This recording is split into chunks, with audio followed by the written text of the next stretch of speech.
यहाँ एक भावनात्मक कहानी का रूपरेखा प्रस्तुत कर रहा हूँ, जिसमें इस घटना को अलग अलग अध्यायों में विभाजित किया जा सकता है। कहानी की शुरुआत होती है एक खुशहाल परिवार से, जिसमें बेटा अपनी माँ से बहुत प्रेम करता है। उसके जीवन में माँ का एक विशेष स्थान है और वह अपनी माँ को अपनी प्रेरणा और आदर्श मानता है।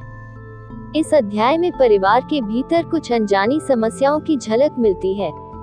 माँ अकेली महसूस कर रही होती है, जबकि बेटा इन बदलते भावनात्मक परिवर्तनों को समझने की कोशिश कर रहा होता है। बेटा माँ के व्यवहार में हल्की हल्की असामान्यताएं महसूस करने लगता है। वह अक्सर अपने मन में सवाल उठाता है कि उसकी माँ इतनी अलग सी क्यों दिख रही है।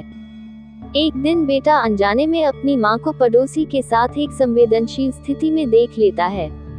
उसके पैरों तले जमीन खिसक जाती है और वह समझ नहीं पाता कि यह कैसे हुआ। उसकी मानसिक स्थिति अस्थिर हो जाती है। यह अध्याय बेटे की भावनाओं और आक्रोश को दर्शाता है। उसके मन में बहुत सारे सवाल उठते हैं, विश्वासघात का एहसास, दर्द और माँ के प्रति गुस्सा। वह खुद को अलग थलग महसूस करने लगता है और किसी से इस बारे में बात नहीं कर पाता। काफी समय तक असमंजस में रहने के बाद बेटा अपनी माँ से बात करने का फैसला करता है। ये बातचीत कठिन होती है, जिसमें माँ अपनी स्थिति और अकेलेपन की बातें करती है। माँ बेटे के बीच एक गंभीर संवाद के बाद बेटा अपनी माँ के दृष्टिकोण को समझने की कोशिश करता है। यह अध्याय माँ बेटे के रिश्ते में पुनर्निर्माण और समझ की ओर पहला कदम दर्शाता है। कहानी के अंतिम अध्याय में बेटा और माँ अपने रिश्ते को एक नई दिशा में ले जाने का निर्णय लेते हैं। वे पुराने रिश्ते के घावों को भरने और एक नया जीवन शुरू करने की कोशिश करते हैं, जिसमें दोनों का रिश्ता पहले से अधिक मजबूत होता है। ये कहानी संवेदनशील विषयों पर आधारित है, इसलिए इसे आगे बढ़ाते समय ध्यान और सहानुभूति की आवश्यकता होगी। इस कहानी का एक अध्याय परिवार और मित्रता के सकारात्मक पहलुओं को दर्शा सकता है, जहां एक बच्चे को परिवार और पड़ोसी के रिश्तों की अहमियत समझ में आती है। इस तरह की कहानी में हम संबंधों के प्रति बच्चे की समझ विकसित करने के लिए भावनाओं और मूल्यों पर ध्यान केंद्रित कर सकते हैं। यहाँ एक काल्पनिक अध्याय का खाका प्रस्तुत किया गया है। इस अध्याय की शुरुआत बच्चे के दृष्टिकोण से होती है, जहाँ वह माँ और पड़ोसी अंकल के संबंध को लेकर सवाल करता है। अंकल का हमारे घर अक्सर आना जाना रहता है और वे माँ के साथ मिलकर कई काम करते हैं।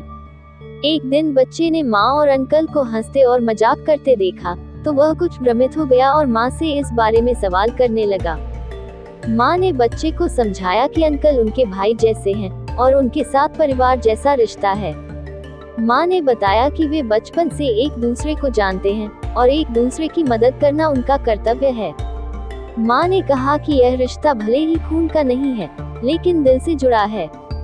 बच्चा माँ की बातें सुनकर सोचने लगता है कि कैसे रिश्ते केवल खून से नहीं, बल्कि भरोसे और स्नेह से भी बनते हैं।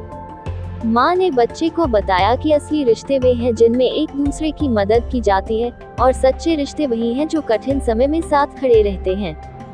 अगले दिन जब अंकल दोबारा आए, तो बच्चे ने उनसे भी इस बारे में पूछा। अंकल ने मुस्कुराकर बताया कि दोस्ती कभी कभी भाईचारे से भी गहरी होती है और सच्चा दोस्त वही है जो मुश्किल वक्त में साथ दे। अंकल ने कहा कि वे हमेशा माँ की मदद करते रहेंगे, जैसे एक भाई अपनी बहन का ख्याल रखता है। धीरे धीरे बच्चे को माँ और अंकल के रिश्ते की गहराई समझ में आने लगी। उसने देखा कि अंकल उसके परिवार का हिस्सा जैसे हैं। वह अब इस रिश्ते को भाई बहन के मजबूत रिश्ते के रूप में देखता है। उसे समझ में आता है कि असली रिश्ते भरोसे, आदर और दोस्ती से बने होते हैं। अध्याय के अंत में बच्चा महसूस करता है कि परिवार केवल वही नहीं होते जो खून के रिश्ते से जुड़े हों, बल्कि वे भी होते हैं जो दिल से जुड़े हों। माँ और अंकल के इस भाई बहन जैसे रिश्ते को देखकर बच्चा भी रिश्तों की इस खूबसूरती को समझने लगा। ये कहानी बच्चों को सिखा सकती है कि हर रिश्ता एक खास महत्व रखता है और रिश्तों में आपसी समझ, सहयोग और सम्मान का होना जरूरी है। यह एक दिलचस्प पारिवारिक कहानी हो सकती है, जहां देवर भाभी का रिश्ता एक पारंपरिक और स्नेहपूर्ण दृष्टिकोण से दिखाया गया हो। इस प्रकार की कहानी में परिवार के सदस्यों के बीच आपसी सम्मान, समझ और आदर को प्रमुखता दी जा सकती है, ताकि रिश्तों की गरिमा और भारतीय पारिवारिक मूल्यों को बनाए रखा जा सके। यहाँ एक संभावित अध्याय का खाका है। इस अध्याय की शुरुआत एक छोटे से दृश्य से होती है, जहाँ बच्चा अपनी माँ और पड़ोसी अंकल को बातचीत करते हुए देखता है। वह जानता है कि अंकल उसके पिता के छोटे भाई जैसे हैं और माँ उन्हें देवर की तरह मानती हैं। उसे इस रिश्ते की समझ अभी नहीं है, इसलिए वह माँ से इसके बारे में जानने की जिज्ञासा व्यक्त करता है। माँ बच्चे को बताती है कि अंकल उसके पिता के बचपन के दोस्त हैं और परिवार की तरह ही करीब हैं। माँ समझाती है कि देवर भाभी का रिश्ता बहुत खास होता है। इसमें न केवल दोस्ती और स्नेह होता है, बल्कि आपसी सम्मान और मर्यादा भी होती है। अंकल उन्हें बड़े भाई की पत्नी यानी भाभी की तरह मानते हैं और हमेशा उनके साथ आदर से पेश आते हैं। अगले दिन अंकल घर पर आते हैं और माँ की किसी घरेलू काम में मदद करते हैं। बच्चा देखता है कि माँ और अंकल के बीच एक भाई बहन जैसा अपनापन है। अंकल कभी कभी माँ को छेड़ते भी हैं, लेकिन उनके मजाक में एक सम्मान छुपा होता है। बच्चा ये देखकर महसूस करता है कि कैसे देवर भाभी का रिश्ता एक अलग तरह का अपनापन लिए होता है।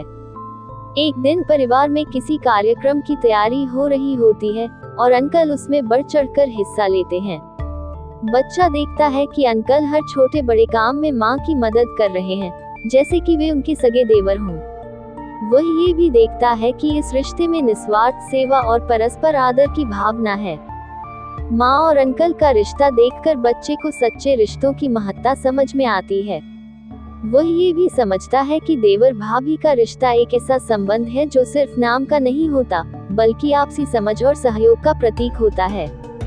अध्याय के अंत में बच्चा महसूस करता है कि परिवार के हर सदस्य का जीवन में एक खास स्थान होता है और हर रिश्ते की अपनी एक गरिमा और खूबसूरती होती है। उसे माँ और अंकल के इस रिश्ते की गहराई और पवित्रता समझ में आ जाती है और वह इन मूल्यों को अपने जीवन में अपनाने का संकल्प करता है। ये कहानी बच्चों को रिश्तों के महत्व, आपसी आदर और स्नेह की सीख देती है।